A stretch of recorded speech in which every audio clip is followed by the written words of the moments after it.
finishing well.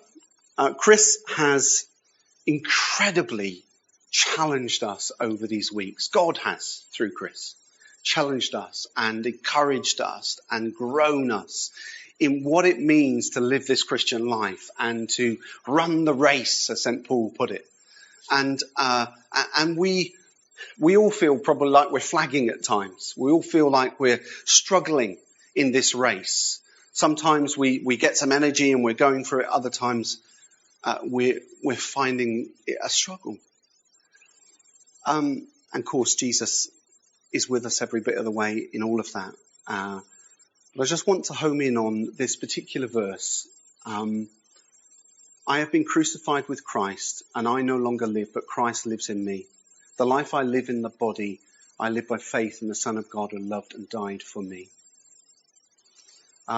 St. Paul is talking about, in the context of that, is on about whether we live by the law or by faith and grace. And he's saying that we need to recognize the battle that we're in between the sinful nature and the nature we find ourselves in Christ, and how we can end up just being about following the law and the rules and not really, that's not really living a life in Christ. We're not bound by that any longer, but a greater law, I suppose, that's written in our hearts, the new covenant. And what I want to say to you is that we are constantly in this struggle. Hands up if you have died to Christ. It is a choice. It is a choice. But as I said, it's word and actions. It's a follow through. And it's not that we haven't chosen to follow Christ and give our lives to Christ and die to self and live to Christ. But actually, the outworking of that is really hard. Is it not? Or is it just me? C.S. Lewis, incredibly powerful Christian writer, said this once in his book, Mere Christianity. He likened it to this. It's a bit like the dutiful man who pays his taxes, but is secretly hoping that there'll be something left over at the end of it for himself. It's not true, is it not? We do our duty. We do what we think's expected of us. We try to live this Christian life. And yet we're hoping that there'll be something left for us. The I, the ego, is still there. My selfishness, my needs. You know what C.S. Lewis says? That the trouble with that is that you end up being like the person who absolutely does everything that their duty requires of them, everything that their faith requires of them. But they actually become embittered because they resent having to give it all. He says the cure, dead, die. There's no longer you, but only Christ. That every day you have to get up every morning and make the decision to die to self and live to Christ. Simple as that. Oh, I wish it was that simple. But I often turn around and say to my soldiers, when we're talking about forming good habits in your life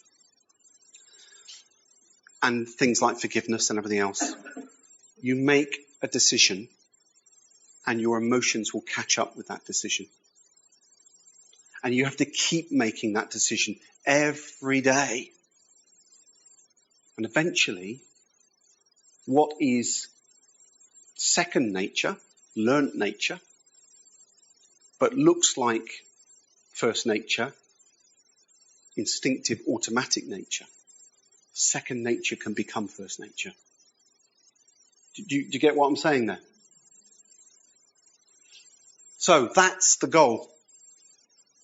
To die to self and live to Christ. How?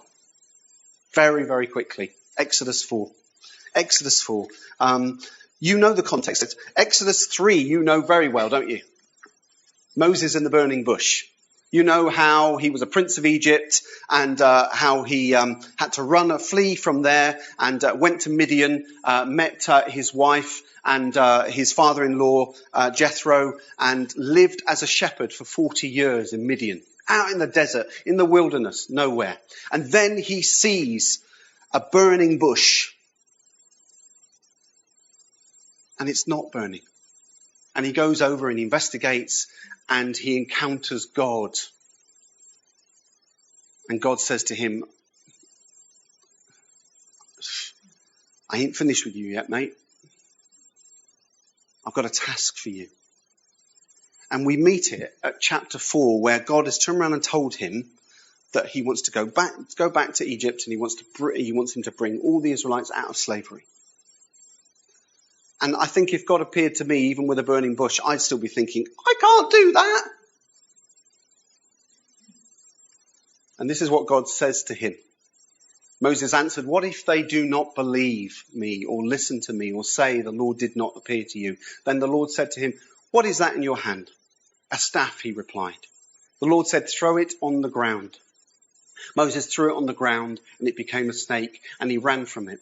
And then the Lord said to him, reach out your hand and take it by the tail. So Moses reached out and took hold of that snake, and he turned it back into a staff in his hand. And this, said the Lord, is so that they may believe that the Lord, the God of their fathers, the God of Abraham, the God of Isaac, and the God of Jacob, has appeared to you. I take this around with me when I'm on exercise. I bought it in Provins in France when we were doing Mons Moy's celebrations, 100th anniversary celebrations of the Battle of Mons Moy with my cavalry. And ever since, I kind of take this around with me as it's a symbol. It's a symbol of me being the shepherd in that unit, to look after them, as it were.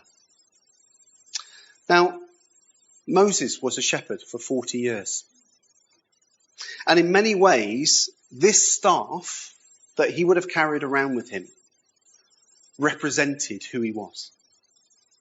So, initially, this staff represented his identity. He was a shepherd. Shepherds, no sheepdogs in those days, so shepherds took staffs. I'm sure this wouldn't be as nice and lovely with a metal end on like mine, but it represented his identity. He was a shepherd. It represented his income. How did he make a living? By tending the sheep. Taking the sheep skins, killing the sheep, whatever. It represented his income. And thirdly, it represented his influence. It's a way to defend the sheep from the wolves and everything else, and as I say, herd the sheep around and everything else. So the staff represents his identity, his income, and his influence. This is who he is. And the very thing, when he encounters God, that God tells him to do, is to lay it down. To throw it down. And of course, God turns it into a snake, for which he runs away from, as he would. I don't know how he got the courage to actually grab the end of the tail and pick it back up again, if you don't like snakes. What am I saying here? The very thing that God, that who he was, his identity, his very being, this whole sense of, when people lose their jobs, why do they feel so down? Because how do we identify people? When you walk in and you meet someone new, what do you do? You say, what do you do? It's so fundamental to our sense of being, of who we are. Lay it down. My identity, my income, everything I'm relying upon to be self-sufficient, lay it down. My influence, all that I think I can do, everything that I think I've grown and experienced and trained in and done this and that, lay it down. Why? So God can take hold of it. So God can transform it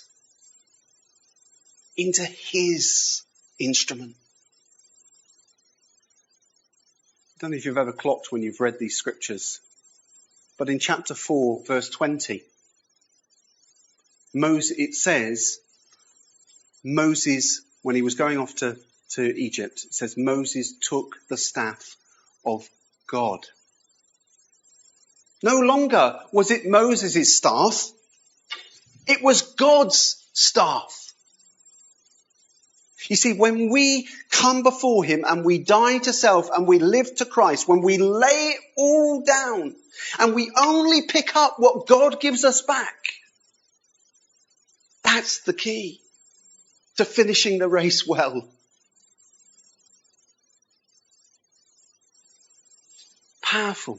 And with it, think about it, and with it, what does he do?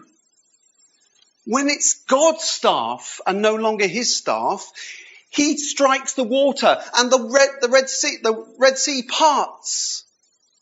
When he strikes the rock in the desert because they're all moaning about there being no water to drink, the water gushes out. When he holds it up high, when he's fighting in the battle is won. And when he arm tires, they start to lose.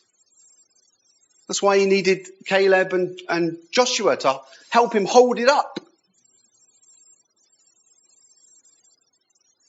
You see, whatever you lay down and you put in God's hands, he will transform and he will use powerfully.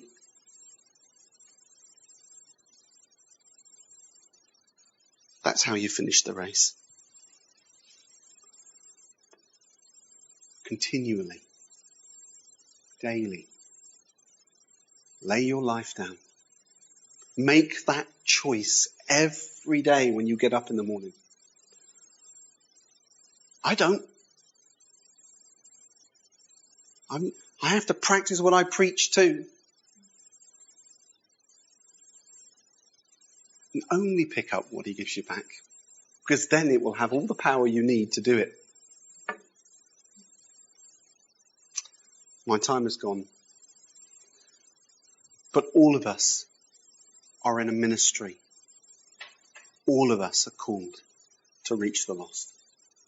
All of us are called to run the race and finish well.